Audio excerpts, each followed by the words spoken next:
Well, we now have our 11 a.m. update this Tuesday morning, August 19th, on Hurricane Erin.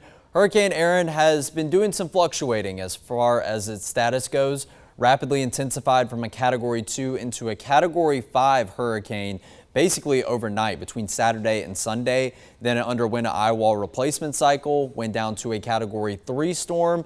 It strengthened again yesterday, back up into a Category 4 storm, and now is down to a Category 2 hurricane, which is below major hurricane status. Sustained winds of 105 miles per hour just to the east of the Bahamas right now. Pressure continues to grow up to 961 millibars right now compared to the 933 millibars we saw yesterday. And it has kicked into gear a little bit more, moving northwest at 9 miles per hour as opposed to moving northwest at 7 miles per hour as of the last update.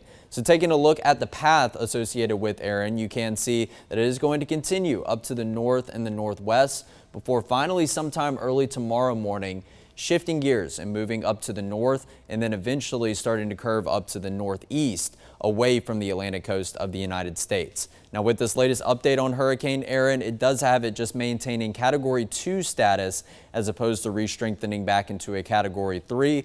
But whether it's a Category 3 or a Category 2, it's still going to be kind of on that in-between range of the winds. It's either going to be a high-end Cat 2 or a low-end Category 3 as it does get close to areas like the coastal portions of the Carolinas and eventually the coastal portions of Virginia and Chesapeake Bay. So as we continue to watch Erin go up to the north and northeast, it is looking to thread the needle between Bermuda right here in the very tiny riding and the mid-Atlantic and New England portions of the United States. Friday by 8 a.m., 100 mile per hour winds, which isn't too far off what the current winds are associated with Erin.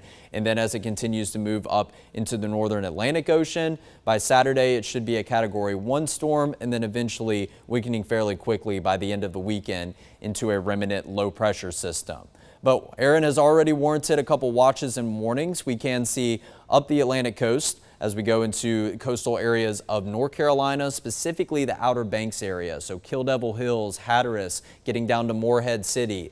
Now under a tropical storm warning, which is the upgrade from the watch that was issued as of yesterday. And now the Virginia Beach and Norfolk area issued in a tropical storm watch. The main difference between these two is that tropical storm conditions are going to be possible during the watch, and that's going to be for a longer time frame. That's going to be within the next 48 hours. But the tropical storm warning is looking more and more likely that the Outer Banks are going to see tropical storm force conditions within the next 36 hours. And what I mean by tropical storm force conditions, winds of 39 all the way up to 73 miles per hour could be possible. But along with that, when you do have some very gusty winds, and especially with the circulation of the system kind of moving farther inland and farther inshore, you can get a couple of storm surge warnings. So let's take a look at those right now, where we do see all of the Outer Banks under a storm surge watch. Once again, it's kind of the same story that we did have with the tropical storm watch. It does look like storm surge conditions are going to be possible over the next 36 to 48 hours on the Outer Banks, but we don't see that watch or warning extended farther up to the north in areas like Virginia Beach, which are included in that tropical storm watch as of right now. So the Outer Banks, Kill Devil Hills, Nags Head, Hatteras, getting down to Portsmouth, Beaufort, areas over near Morehead City, those are going to be the areas that I would imagine are going to very likely see some evacuation warnings. So if you are watching this from any of those areas or know anyone that does live in those areas, make sure that they are heeding the warnings of local officials. But it's not just Hurricane Erin out there. We do have two other potential areas of development in the tropics, the first of which has been outlined for the last couple of days, and the chances for development continue to increase. 10% chance of developing now over the next 48 hours and a 60% chance of developing past that 48-hour period. So that's going to be this tropical wave that's still interacting with its fair share of Saharan dust. But once it moves through this dust cloud, it will move into a more conducive environment just to the north of South America in terms of having a good chance for formation. And it looks like the path right now, at least this shaded area, is really taking a beeline path right there where Hurricane Erin did form.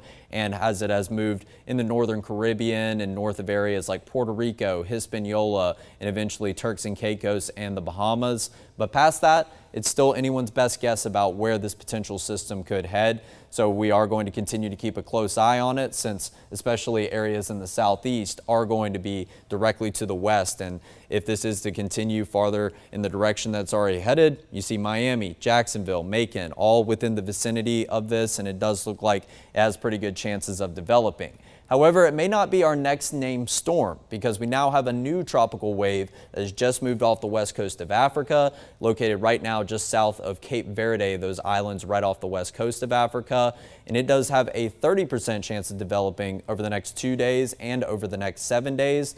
And while none of those percentages are as high as the 60% chance with the system that is running ahead of it, the 30% chance of developing over the next 48 hours is higher than the 10% chance that the system ahead of it does have in that window. And this is mainly because of the lack of Saharan dust that I am seeing over here off the west coast of Africa.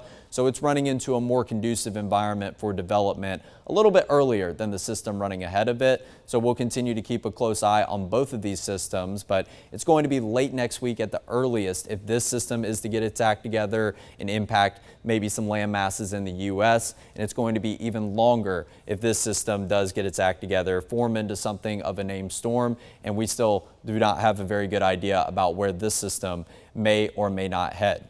So with two potential areas of development in the Atlantic now, we have crossed off 5 names so far, with Hurricane Erin being the latest. The next 2 names would be Fernand and then Gabrielle. That would be the 6th and 7th names of the 2025 hurricane season. We're getting into the later portion of August when hurricane season does begin to heat up. So it's going to be very important to remain diligent to the tropics and stay up to date for the latest information as we go into a very active portion of the hurricane season.